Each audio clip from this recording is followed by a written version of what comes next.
My response to that really is based on how we define AI.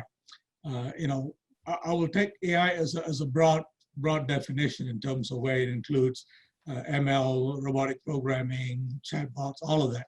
So from that aspect, I would say it has helped in some respect in terms of where AI is already built into tools that we're already using. For instance, if you look at cybersecurity, when everybody went online, one of the things that we noted was there was an increase in the number of cyber attacks on every institution. Higher ed was not immune to that.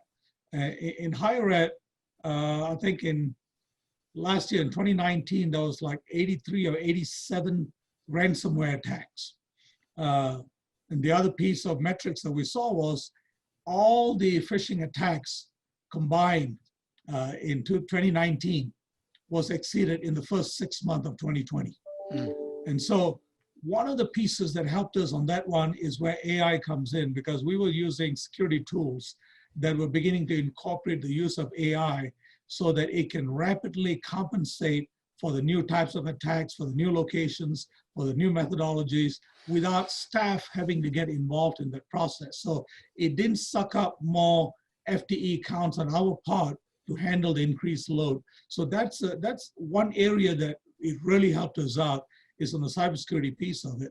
But on other areas like AI, where it could help, and we're not in that phase yet, but we're working towards it, is how do we help with student retention, especially in terms of modality of education.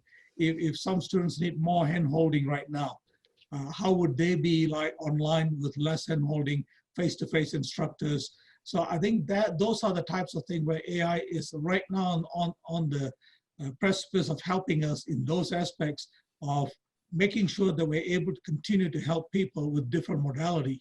And other things like whether it's proctoring, whether it's having tools to look for plagiarization, all these areas, AI will be very helpful for us. The one area I think we need to be careful about is, as we go towards post-pandemic, is how we use it to make sure that those unintended consequences are not there for us in terms of education.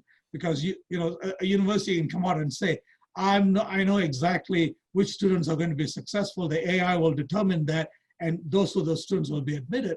But ethically, that's not the right thing to do for us. So there's a lot more thinking we need to do about, instead of blindly applying AI tools, is to make sure that we are also taking care of the intended outcome of us trying to help society in general. So I think we need to be cautious in that aspect of it.